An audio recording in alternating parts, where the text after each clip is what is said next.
Hi, everyone. I'm Kim, and I'm here with Lee, Shira, and Juji. We are four friends, speakers, and professionals from different cultures, backgrounds, and age groups coming together to offer healing and inspiration. In our last episode, we had an amazing talk with Steve Rizzo. He was funny, vulnerable, and inspiring. Listen in as we continue our conversation with him. I said, there's going to be another change in my life. And I decided I was going to be a motivational speaker. Had no idea. So I told my manager, I told my publicist and my agent, this is what I'm going to do. Okay. And they flipped out. This is at the pinnacle of my career. This is when all the casting agents, big time directors are in the audience wanting me to audition. I just knew I wasn't supposed to do it. And I was petrified, but I kept going, forging ahead. My roommate, as I said, was Drew Carey. We had a big argument when I told him I was going to go back home to New York and pursue this other career. He said, how can you leave now when you're so close to making it? And that's when it clicked. And I looked at him. I was very emotional. So was he, because he was yelling at me. I said, how can I be close to something that I don't want anymore? He goes, well, you're not going to do that speaking crap, are you? And I said, yeah, whatever it takes. So I called my wife up, my home in Long Island. I said, I'm coming home. She knew exactly what I meant. She said, I'm here. So I said a prayer the week before I left. And I said, I'm making a big shift here. I said, and I'm scared. I said, but I know I'm supposed to do this. I don't even know what it is that I'm supposed to do, but I know I'm supposed to be doing this thing, this motivation thing. And if this is what I'm supposed to do, send me a sign that I'm doing the right thing. And please send me the people that can help me get there. This is a pretty cool story. So that was a week went by. I said goodbye to Drew.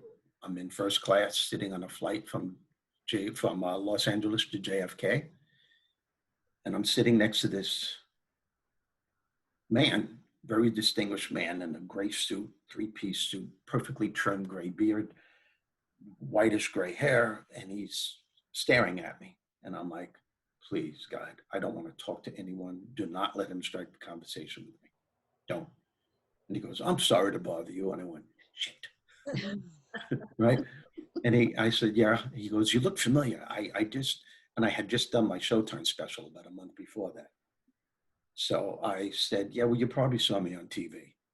And I can have an attitude sometimes, I really can. I can turn people off just as easily as I can embrace them. I know I have that quality. I'm not bragging about it. I just know it's another part of who I am. So I said, yeah, you probably saw me on TV. And I tried to open up a book to try and ignore him. And he just said, I said, you probably saw me on Showtime.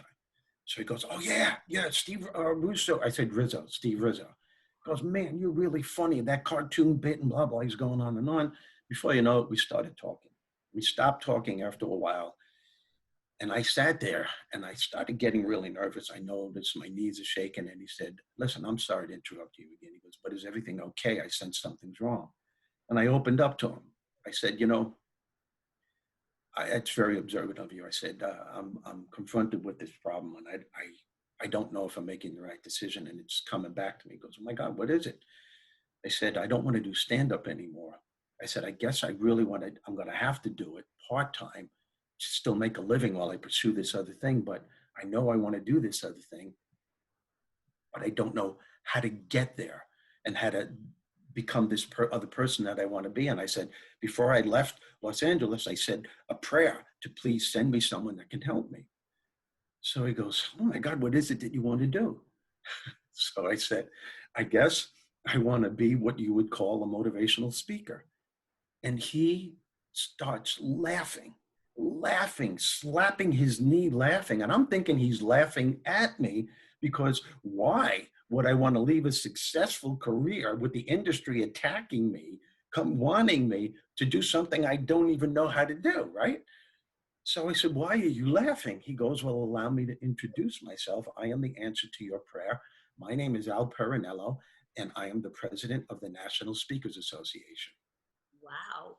And I love it. He literally took me by the hand, took me by the hand, invited me to the next workshop. They had 3 workshops a year and 1 major conference where there's thousands and thousands of the top speakers in the world, not just in the country. So I went to the workshop, maybe close to 1,000 people. To my surprise, I'll never forget, it was in the Omni Hotel in Charlotte, North Carolina. Much to my surprise, a lot of the people there knew me because I performed in their theaters in the area or the comedy clubs, or they saw me on Showtime. I was already a minor celebrity in a place where I thought no one would know me. So all of these head people there, the board of the National Speak, they all knew, most of them knew who I was. So I was a sort of like a celebrity before I even, it was amazing. So when I got home, there was a message on my answering service, and it was the board on the phone, and they said, Steve, we were really impressed with talking with you. This was in February, and they said, in July, we're having our national conference. We'd like you to be a general session speaker and speak to 300 of the country's top speakers on how to add humor to their presentations. Can you do that? And I'm listening to this message over and over again, like to see if I heard it. And so I had called them back. I said, of course I can do it. I didn't know how to do it, but I had 6 months to prepare. I did it, and I kicked ass. I mean, and all the speakers bureaus after it started giving me their cards, and I started getting booked as a speaker. I didn't even have a speech prepared, but it just goes to show, like the movie Field of Dreams, build it and they will come. Step by step. This is what stifles people's creativity. This is what stifles dreams. People want to do something. They take the first step, and then all of a sudden they go, yeah, but how am I going to get here? I don't know how to get. If you take the first step and you're following your heart, that step will come. You got to get out of your way. You got to get out of your way. You have to get the hell out of your way. If you don't, you're not going to find the way. It's a step. Some people get it all. That happens to some people, but to me, it didn't. It was a step-by-step process, and every step was unveiled. It just released itself. So I made that change, and that's where I am now. That it was very successful, and then another major change happened into my life, and Kim knows this part because I revealed this to her. This was the biggest challenge of my biggest challenge, and it's still, I still wake up in the middle of the night sometimes. It bothers me, was my divorce after 34 years. And as a matter of fact, it was all finalized this past January. And it was my decision, which made it even worse. But it all led to, till this point in my life, to the greatest thing that ever happened to me, to my mission in life, where everything that I've ever done, I finally realized at 69 years old that my life is almost complete in full circle. And all of the things in my life that I cursed and kept saying, why me, have become my greatest blessings. And we all go through life. You guys do it all the time. Why is this happening to me? Why is this? You might not find that answer for years, 20 years, 30 years, 40 years.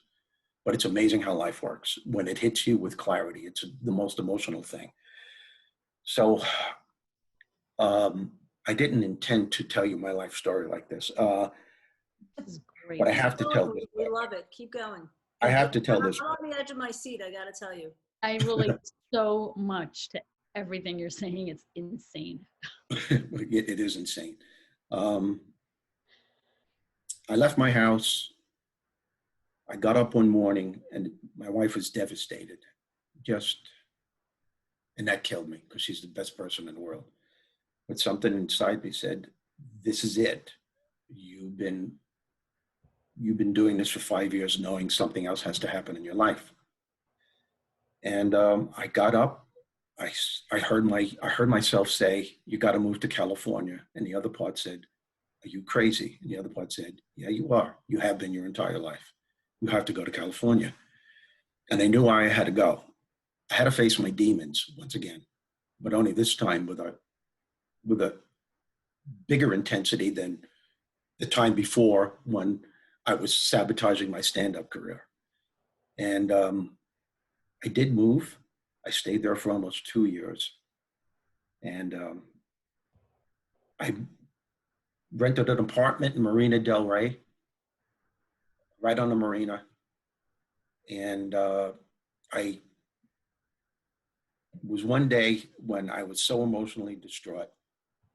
I went to my gym. I was working out every morning. It was a 24-hour gym. At 4:30 in the morning, I would work out because I couldn't sleep. And I decided to take a walk at about 5:30 in the morning on Venice Beach, which is not a safe thing to do. But I didn't care.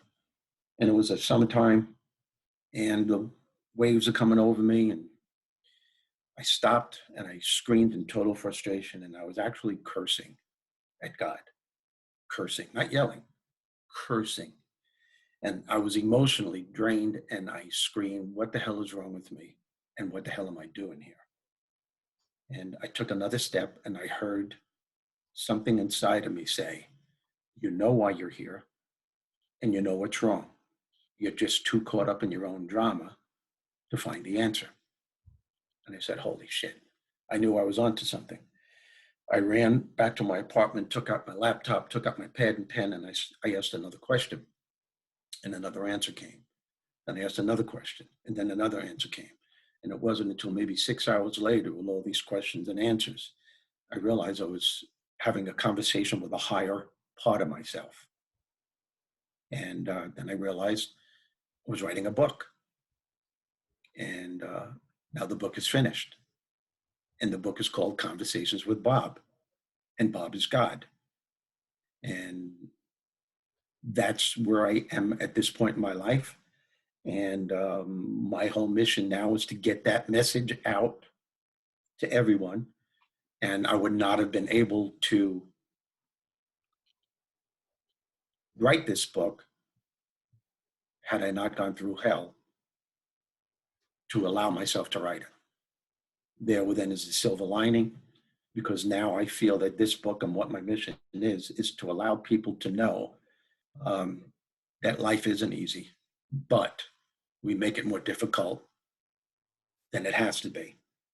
And the three principles of the book are this, and that's all I'll tell you about the book, but the three principles, there's two characters, Bob and Bernie. Bernie represents every person on this lot, in this planet, male, female, doesn't matter what gender you are, how much money you make, how successful you are, what religion you are, what race you are. Everybody feels incomplete in some way, in some form in their life. We always feel that something's not working or something's missing, and some people, every level of their life isn't working. And Bob tells Bernie these three principles throughout the entire book. Number one, you are the creator of your success and happiness. That's what he tells Bernie, which means you need to understand in the most profound way, it's not what happens to you that determines your quality of life, it's what you do about what happens.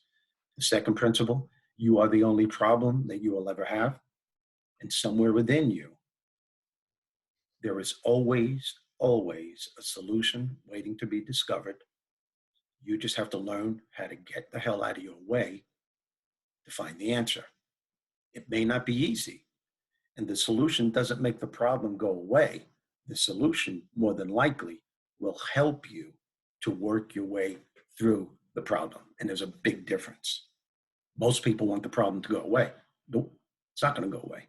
It'll go away maybe eventually, but you have to learn from it. It has to do something for you, not to you, in order for it to heal you. The third principle, which embraces the first two, is that whenever you're confronted with a challenge or a problem of any kind, regardless of its magnitude, it's never a matter of managing the situation. It's always a matter of how you manage your mind. Can you manage your mind and the thoughts and the emotions that are keeping you from finding the solution that's waiting to be discovered? In the beginning of the book, when I wrote this, I looked back at it and I couldn't believe, this was a week later. I was exhausted. And there was one point where I just reread what I wrote, and I was so emotionally drained. I said, I can't believe I wrote this. I don't know where this came from. Two reasons: because I just couldn't believe it made sense. Number two, I couldn't believe that I was revealing parts of myself, because Bernie is me. Bernie is you, Bernie is you, you and you. But also, what the revelation was is God is me too. God is you, you, you, and you. It's a matter of whether you acknowledge that part of yourself. And I just said, this is absolutely insane. This is absolutely insane. So at the beginning paragraph of the book, I explain that my greatest assets as a personal development speaker were always my gift for telling a story and my gift of using my sense of humor. But now I have found something that's way more powerful than the two of them put together. And that's when I allow myself to be vulnerable.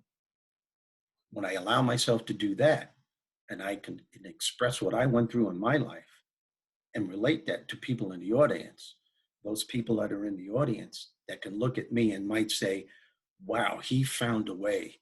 There's hope for me too. And that's the goal. That's the goal for the four of you right now too, with what you do. And that's why I look forward to speaking to you, because just your title alone is more precious and more important than you can possibly imagine. Because people look at love as at face value, as just being in love with someone. It's not. It's not about that. It's a feeling. It's a hardcore feeling that should be the foundation that we all build our lives on. And the only way you can do that is by facing who you are. And that means the crap too. And don't expect that to go away. That's a part of who you are. That is a part of who you are, and it'll always be. You just don't have to let it determine um, how you represent yourself. I think that's the key. And it's not easy for me. It'll always be with me. It'll always be with me. But the coolest thing is that when I'm with my grandkids, when I'm with my son, and I have seen what my son, the way he raises his grandkids, I go home and I thank Bob, because that's what I call God now, every day, that I've instilled so much in my son that he got it without me preaching, just by him seeing the way I live my life, and what he has done for his children, my grandchildren.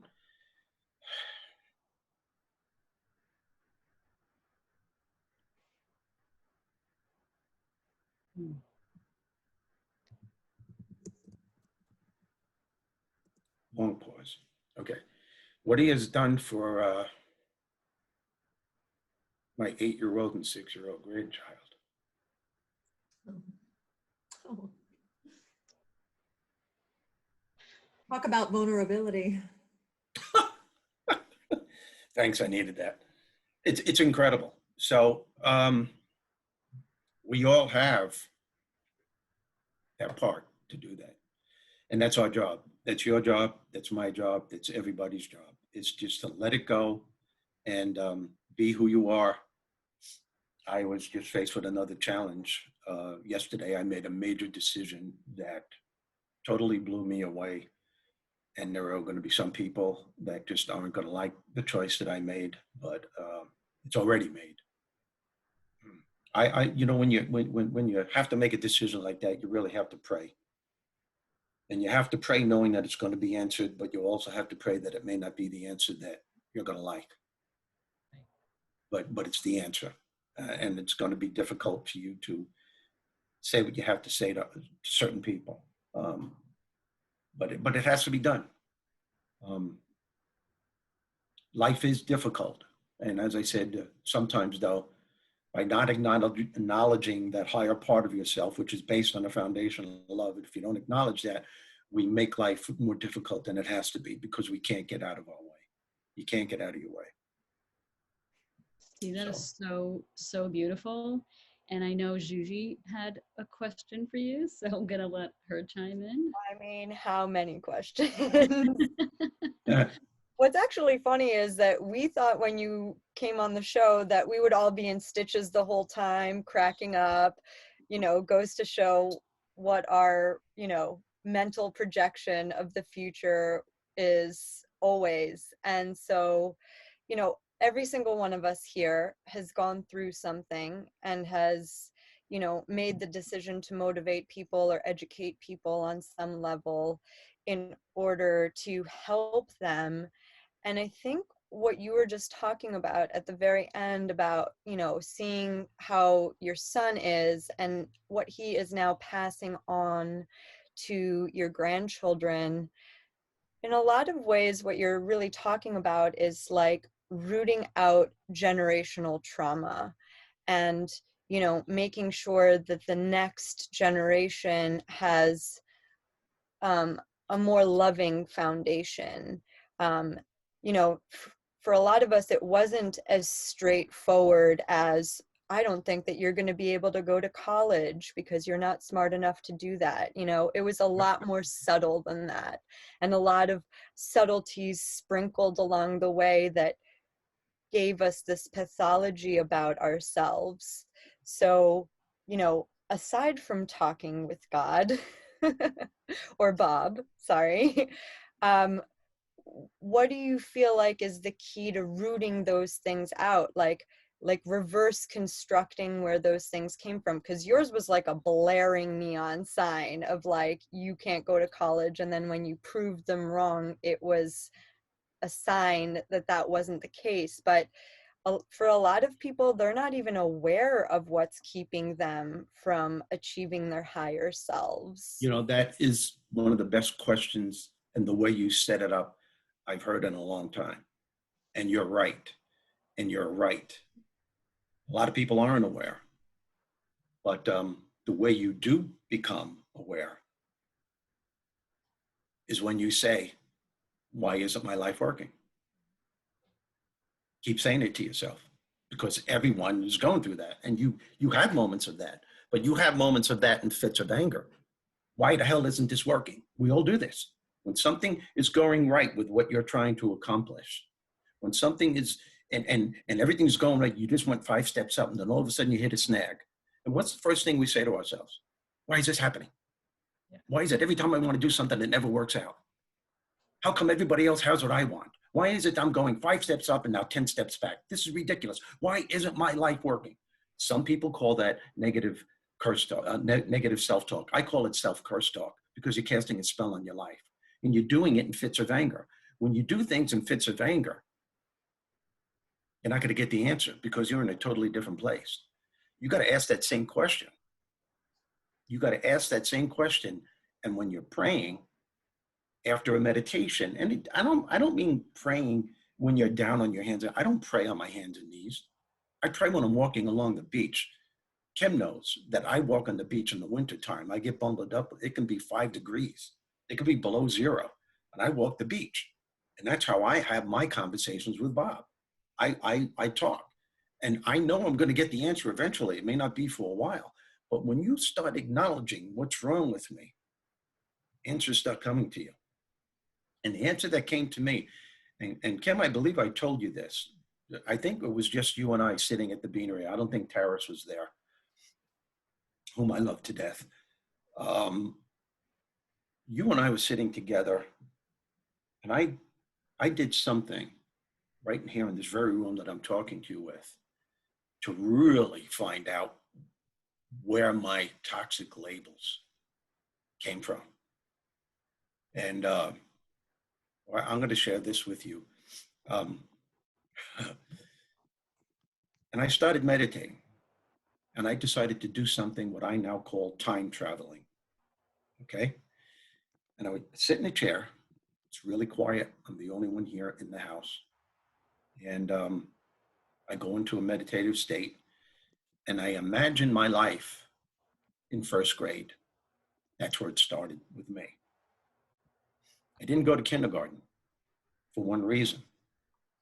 We moved from Brooklyn to Long Island, and I was in the middle of that move. I was too old to go into kindergarten, so they threw me in first grade. Now you need to understand, my mom and dad never taught me ABC. They never taught me 1 and 1 or 2. I never knew that. You're supposed to know that when you're in first grade. But I didn't go to kindergarten to learn that. So I'm meditating and I'm going through images in my mind of me in first grade. And I had a shocking thing happen to me. I never told anyone in the public arena this, so you guys are the first time hearing this. I had a sudden jolt in this meditative state, which just blew me away. My first grade teacher tapping me on the head with a red pen. What is wrong with you? What is wrong with you? Why don't you know this? You should know this. Everyone in this class knows this. This is wrong. This is wrong. This is wrong. This is wrong. Tap, tap, tap on the head. What is throughout that whole first year? That's what I heard from this woman. That's when my toxic labels really, that's when my toxic labels really came into play. Okay. Now, I did the same thing in second grade. I went through second grade where this woman was very, very caring. I even remember their names. I'm not going to say their names, but they were very caring. And I remember how I was trying and I kept failing at everything. I couldn't catch up. My mom and dad started wondering what was wrong with me. And then when they kind of like realized I didn't go to kindergarten and there I was trying to catch up, these were toxic labels of inadequacy. I wasn't smart enough. I wasn't good enough. And in those years, that's where your personality, any psychiatrist will tell you this, it's molded in those years. Well, that's where my personality was molded. Here's the saving grace though. In third grade, I realized my gift. And that was the saving thing that saved me because I realized I wasn't a loser. I didn't know it then, but I'm talking about as an adult. This was the point that saved me, that I'm worth something, because this teacher was a theater teacher. And she created 3 plays that year that I starred in. And she took me under her wing and she loved me. And she introduced me to the music teacher. And I had a very good voice when I was a kid. Well, I still do. I don't want to brag, but anyway, I was in all the choruses and I was the lead in all the choruses. So I found my talent. And this teacher, that's all she did was tell me on the side how much she loved me. And she cried when that year was over. She waited for me to be the last one out. And so that was my gift. That's the turning point that I held on to. That's my saving grace. That's my savior. That's what I hold on to make me realize I wasn't a total failure. Then in fourth grade, I had a teacher that looked just like my grandmother that really took me under her wing. She did the same thing, ironically. When the school was over and the class was leaving, this was her last year teaching because she was really an older woman. And she waited until I left and she told me how successful I'm going to be and how I'm going to make a difference someday. And I held on to that. And I was smart enough to know to hold on to that more than the other crap that was bestowed upon me. So it's the time traveling thing. And if people, to answer your question, even if they don't know what's happening to them, you do know that something's not right. Everyone does. What we have a tendency to do is just to complain about it and then ignore it and then go on with our lives. Next time you whine about it and you realize that you've done this many times before, it's time for you to sit down and have a long conversation with the higher part of yourself and say, what can I do to turn my life around? What is keeping me? What is keeping me from being who I want to be? What is keeping me from going from here to here? Why do I keep going back? What's going on here? You have to do that because you're never going to find the answer. You're going to be reliving. And that's what we all do. We relive the same scenario. It's only a different story every time. It's the same thing. You've got to learn life's lessons. That's why we're here. We are here to experience. This is why I believe we're all here on this planet. To experience, to learn, and to grow and become the person we are meant to be. What I mean by that is that how you experience all of the things that happen to you in your life, all of the things that you labeled as good and bad, right or wrong, fair or unfair, how you experience them will determine what you learn. That continued learning leads to your growth. That continued growth paves the way to who and what you become as a person. Your job, our job, is to become the best person that we can be. And the only way that you can do that is by stopping and saying, what's wrong? How can I better this?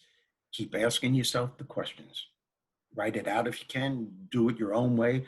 Drive in a car, go for a walk in the park, whatever. Me, it's some kind of nature thing. Usually it's the beach. I only live 10 minutes from the beach, or not even.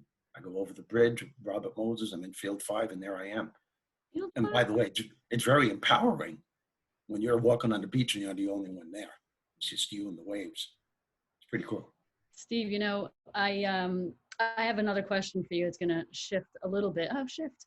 But I have a mnemonic device for you that I think you're going to like, because it really hit me when you just said that a lot of people sort of fall down on their knees when they're angry. Like, why me? Why this? Why are you doing this to me?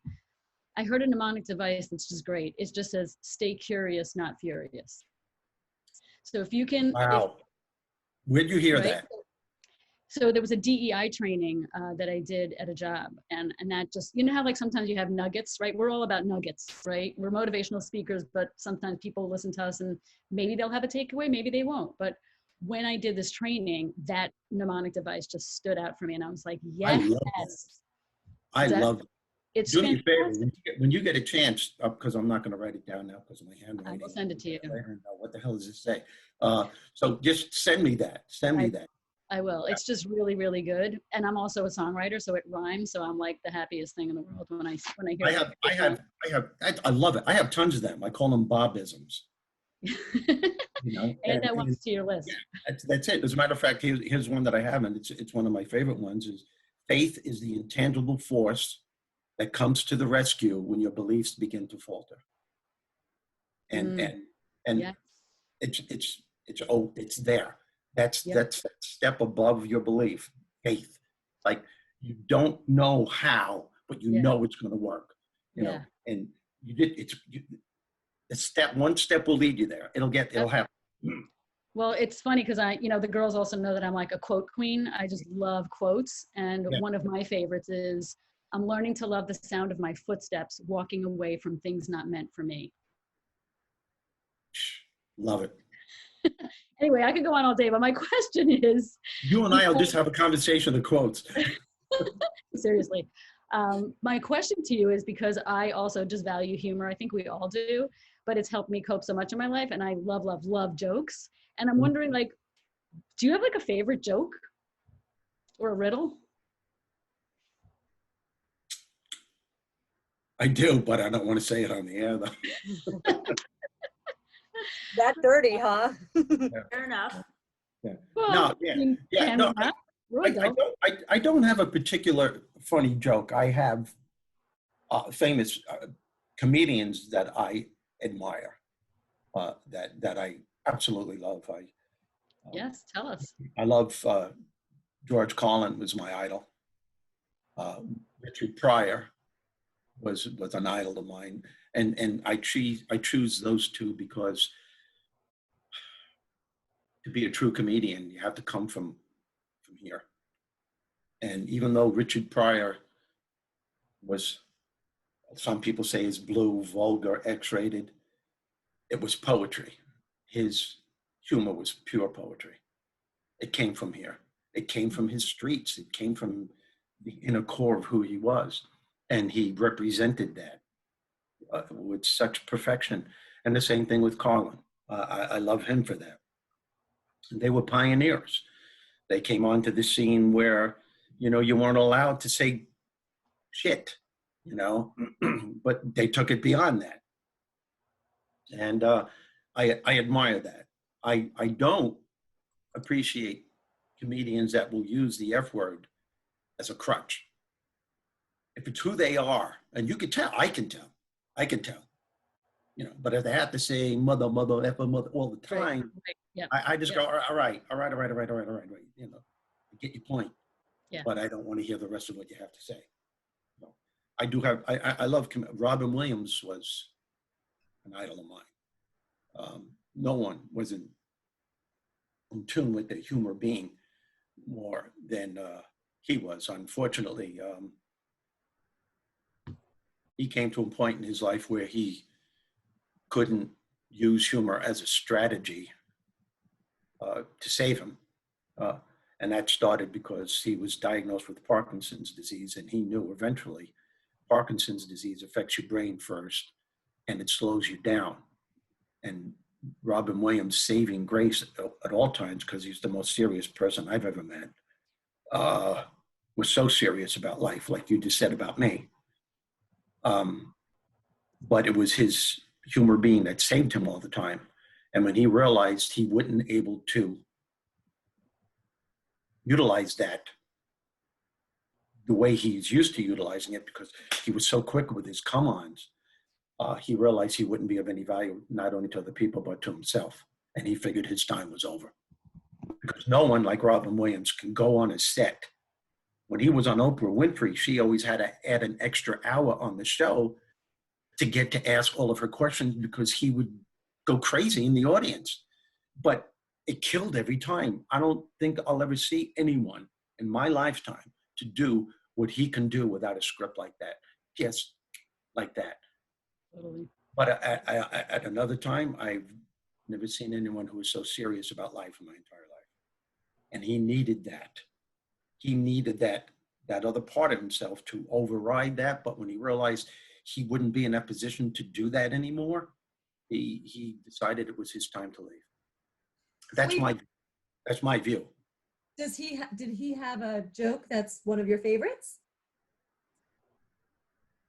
One of my jokes, one of his favorites? No. To answer Shira's question, I'm just curious, did he have a joke that, like, are you thinking of him because there was a joke he said that was like one of your old. No, there was no particular joke that he did. It was his spontaneity that just blew me away. That where he could take one little thing that someone would say and go into a character and get up off his seat, have the courage to get out of his seat and run around the whole set where the cameramen are going, what the hell is this guy doing? Trying to follow him around. That's what blew, and kill every time. He never bombed. He killed every time. And people just couldn't wait. That's you. I don't think you realize you might not be all over the stage, but that's you with your personality, with your energy. I mean, I know that. I appreciate saying that. I'm very aware of that. And that's what I do when I'm on the platform. And you guys said something to me earlier. You said we expected to laugh all the time. And I hear people say after my presentation sometimes, it depends on what this higher part is telling me the audience needs. And I'm being serious when I say this, but they come up to me and they're saying, I didn't expect you to be so intense. I didn't expect to walk away with something that I'd be able to use for the rest of my life and things like that. You know, I was funny, but they thought I'd be more funny than message, that type of thing. I remember once you shared this story with me, and I would love for you to share it with us because it's so profound. It's about shifting perspective, which is our thing. It's your thing. Okay, so you'll have to remind me. It was, I believe you were speaking to like a major airline, and there was thousands of people in the audience. Everybody from the pilots to the cashiers at the airport, like anybody you could think of. But it was a specific man, I believe, who was the person who had the job of, physically putting your luggage on the belt or on the undercarriage. It was that person who asked you a question about how to love his job, or it was something about, following your advice because, at the end of the day, he didn't really think his job was important. And you gave him the most incredible message that made him shift his perspective. Will you share that with us? Yeah. I know what you're saying. I spoke, it was American Airlines. This was quite a few years ago. And it was all the people that work in baggage claim. And this is a message for everyone that could be listening to this. People who feel that they're not valued at all. because we all have a tendency to look at the people who are higher than us. Like the people in baggage claim figure, well, they're at the bottom of the rung. You know, they don't get the respect that the flight attendants will get, and the flight attendants don't get the respect that the gate agent gets, and the gate agent doesn't get the respect that the pilot gets, and the CEO of the company is up on the higher, and that's all bull crap, because without one missing, the chain falls apart, that without that one link. So this gentleman in the audience asked a question. There were thousands of people, and he was pretty emotional, because baggage claim people, I wouldn't want that job for anything in the world, because it's not their job or responsibility. It's not their fault, is what I'm saying, that the luggage is missing. And you know, all day it's the same thing. They got to lug bags on the conveyor belt, and then you have the people in the baggage claim office. They're listening to problems one right after another. And this one guy saying, you're asking us to enjoy the job. And he said, how can we enjoy what it is that we do when all we do is pick up the bags and put it on a conveyor belt, take the bags off the conveyor belt, put it on a cart, drive it to the gate. And I said, well, let me tell you something. I said, without you doing the job properly, people would not be able to live a happier life. He goes, how so? I said, because you're responsible. There are people who were flying. And I said, I'll give you just one example. There were people who were flying, going on vacation, maybe the first vacation of their life. Maybe they spent 5 years saving for this family vacation, and they only have enough money to stay there a week, and say they're going to Hawaii, and their luggage is all being checked. It's your responsibility to make sure that they get their luggage, because if it's not on there, they got to wait sometimes 3 days of their vacation before they get their luggage, which puts a damper on their vacation, which means they got to go out and they got to go shopping again, where they wanted to do other things. I said, so in many ways, you are responsible for people's joy in life. Every bag that you put on that conveyor belt saying, I'm putting this bag on, and this person's going to have a smile on their face that they got their luggage. I said, and even if they're not going on vacation, think about where the airlines would be if they knew that they were going on a plane and they weren't going to be able to have any luggage to pick up from their destination. That's your job and your responsibility. You're a part of the whole entire process of an airline ever existing. How could an airline exist without people who are taking care of their luggage? Why would people want to go somewhere for a week if they didn't have any luggage? You can't. Without you, the airline cannot exist. Let's put it that way. And they all stood up and they started clapping. I said, it's the value that you put on your own job is what makes a difference. And if you're making a difference, just as much as a difference as a pilot is, then you should hold on to that and take that as a responsibility and stay there. Without me, this airline could not exist. And that's the truth. Same thing with the waitress. We shun people who serve us. We do. Housekeepers, house cleaners. Without them, where would our lives be? How could you go and have a great meal at a restaurant without a waiter or a waitress? You can't. But we take that for granted. People like us sometimes. We go there, and that's why I tip. My dad taught me that. Because without them, even if the service is bad, I give at least 20-25%. I do, because I expect that this person's having a bad day, and we all have bad days. I don't know what this person's going through. You don't know what this person's going through. I might say to them after I give them a 25% tip, listen, I really didn't appreciate the service. I didn't appreciate this or that, but I'm looking at it that you're a good person and you're having a bad day. I said, but this is your job. If you really want to cash in on this job, I suggest you shift your attitude. It's like I said to a woman at Delta Airlines many years ago. I said, why don't you smile? I said, they won't pay me enough. I said, and you know what? They never will with that attitude. And I walked away. You know, you've got to hold value for what it is that you do. Custodians, why are they looked upon as people Could you imagine what a school would be like without a custodian? The disease that would be, garbage building up. Think about it.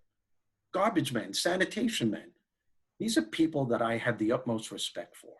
I always did, not always did, I won't say that, but most of my life. And the older I get, the more profound that feeling is that I have for these people. So it's a matter of people who are in that position to shift their perception. Even if you don't get the thank you, if you could look at yourself in the mirror and say, I'm making a difference in someone's life. Without me, without this job, people couldn't enjoy this meal. Without this job, people wouldn't be able to go into this theater to see a play. I'm the one that sat them. I'm the one that's collecting the ticket.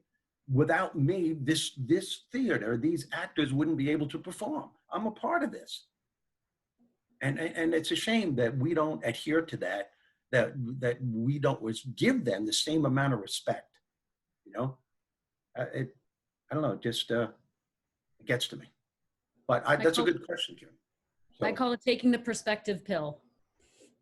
I'm going to call you the quote queen. It's right. You are just, it's amazing. It is. She is the quote queen. Steve, we think that's a great place to wrap. And just curious, is there anything you want to leave us with?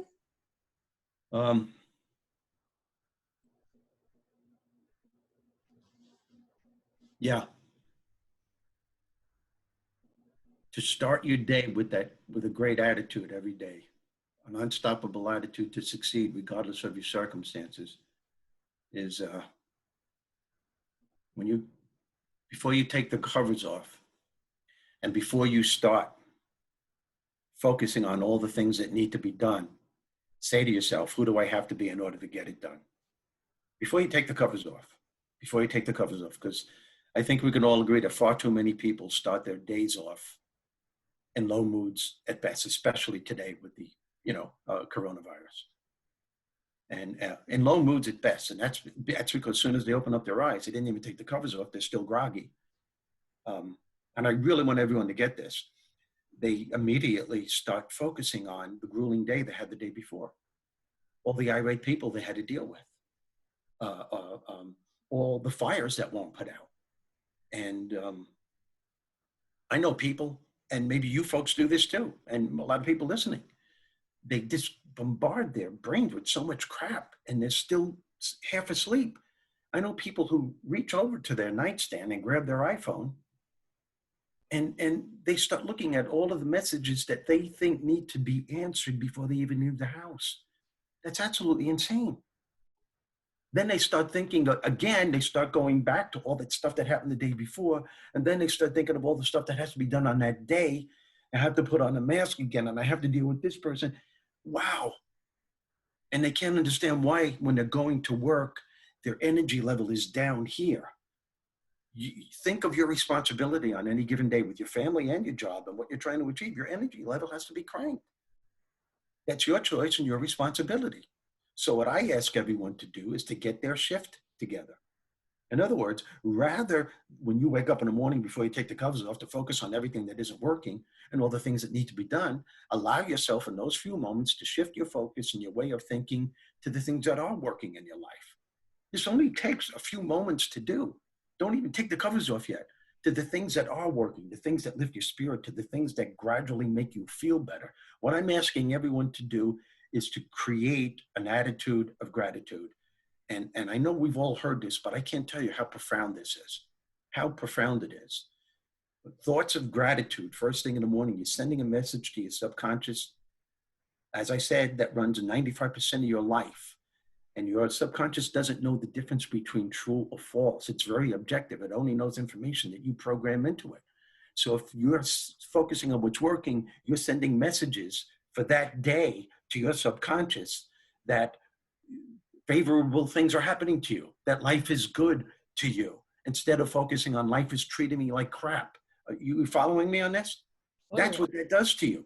The more you do this, the more it becomes a part of who you are. Now you're creating a different habit. So now you're not focusing on the irate people. You're not focusing on all the stuff that has to be done and what's not working. You're walking upward saying, hey, my life is pretty good. This is really good. That's what an attitude of gratitude does for you. It simply makes you feel good. And for those of you who don't think that's important enough, not only is a state of feeling good every single day a key to success, it's at the very core of your success and happiness, because feeling good is the fuel that drives your motivation and inspiration. It is absolutely impossible to stay motivated throughout the day if you are harboring negative emotions or if you have a bad attitude during the process. The number one reason why people consistently fail in business, the reason why any one of us might be having a difficult time achieving a particular goal, it's not because you're not smart enough. It's not because of the challenge within itself. It's because somewhere along the way, positive momentum ceases, usually without the individual realizing what the hell's happening to them. And the reason why positive momentum ceases is because the individual is focusing all of their energy on what isn't working. They're wallowing so much of their energy on the problem, not leaving any room at all in their brain of theirs for positive thoughts to seep through so that they can come up with healthier alternatives and deal with the next challenge that will inevitably follow.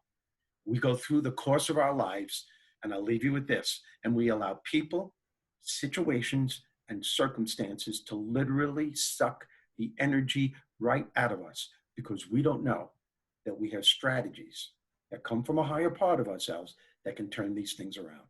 And I'm telling you that you do. All you have to do is acknowledge that part of yourself, be patient with it.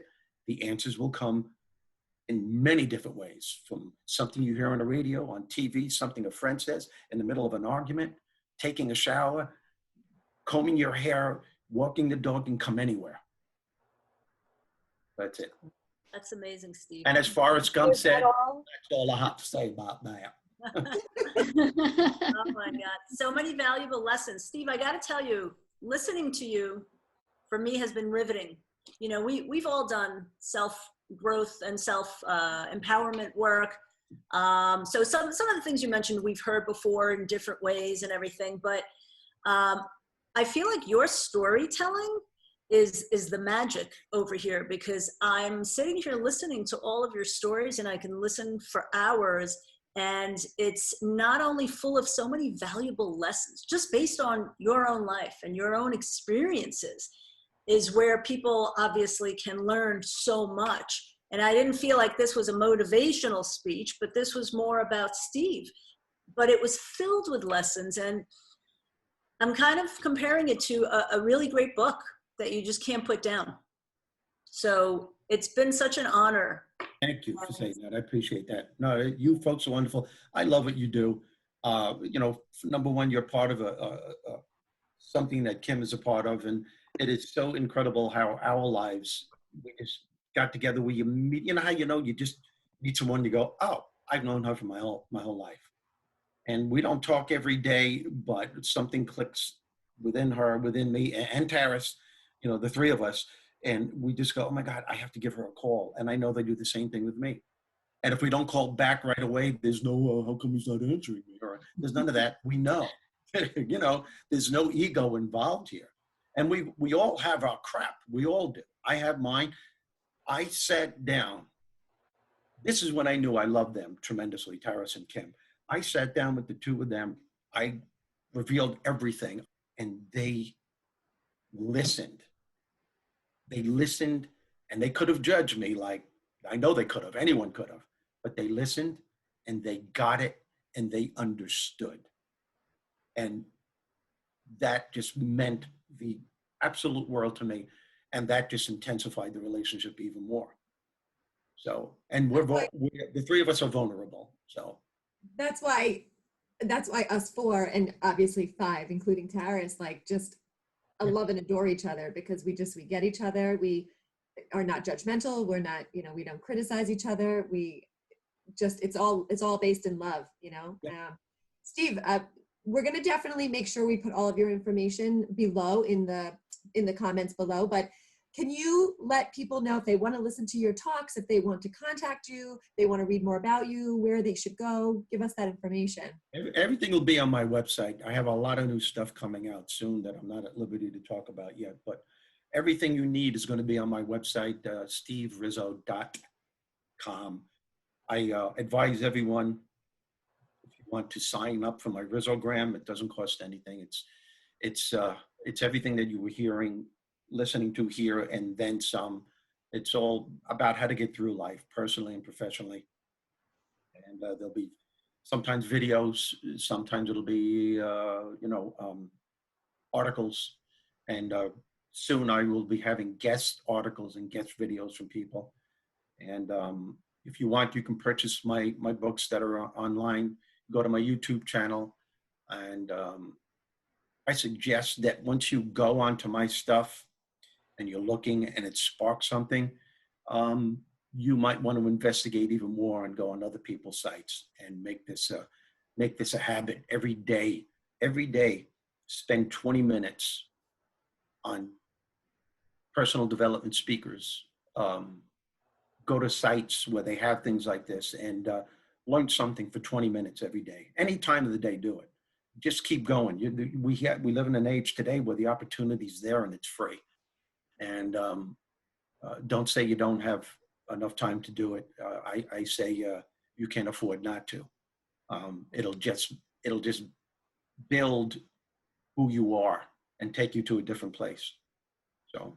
And Steve has an incredibly funny and inspiring TED Talk that we'll paste as well. We'll put all the links below for sure. Steve, thank you so much. It was amazing having you on. Amazing. Thank you so much, Steve. Absolutely my pleasure. We are so grateful to have spent time with Steve. We hope you enjoyed this conversation with him as much as we did. We'll be sure to include all of his contact information and links to check out all of his amazing talks down below. And if you enjoyed our show, please click like and subscribe to our channel. Tell a friend, spread the word.